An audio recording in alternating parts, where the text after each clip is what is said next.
Area hospital के superintendent Srinivas प्रसाद ने बताया कि कामारेड्डी जिले में जैसे जैसे गर्मी की शिद्दत और सूरज की तमाज़त में इजाफा हुआ, हेड स्ट्रोक की वजह से न सिर्फ बालिग अफराद बल्कि बच्चों को अस्पतालों में दाखिल किया जा रहा है। दोपहर 12 बजे से शाम 5 बजे तक गैर जरूरी धूप में न निकलने का आवाम को मशवरा दिया गया है। बिला किसी जरूरत घर से बाहर न निकलने का भी मशवरा दिया गया। डॉक्टर ने कहा कि लोग धूप से मुहताज रहें क्योंकि सनस्ट्रोक से मरने के इम्कानात होते हैं। उन्होंने कहा कि लोग नारियल का पानी और इलेक्ट्रोलाइट पाउडर इस्तेमाल करें।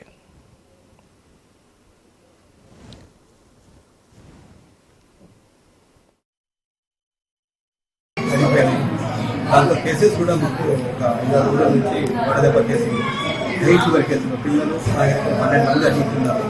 వాళ్ళు ఏంటంటే ఫంక్షన్స్ కానీ అక్కడ ఊర్లోకి వెళ్ళడం, మండుటెండలో హై టెంపరేచర్లో బయట జర్నీ చేయడము, ప్లస్ టీన్ వెయిట్లో ఊట్లో ఉండడం, తర్వాత బయట ఏంటంటే డాబాలలో ఉండి ఏంటంటే దానికి ఆటోమేటిక్గా గాలి వేడితో పిల్లలు కూడా వేడి అందరూ ఫీవర్తో అడ్మిట్ అవుతుంది. ఫీవర్, వామిటింగ్స్,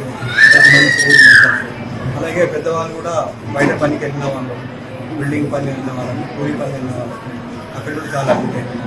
ఇంకొక ఈ కేసెస్ 3-4 రోజులు ఎక్కువైనాయి. ఇంకా 3-4 డేస్ వరకు ఎక్కువ చెప్పారు. ఇంకా టెండర్ కూడా బాగుంటాయి, పేపర్ అయిపోయింది.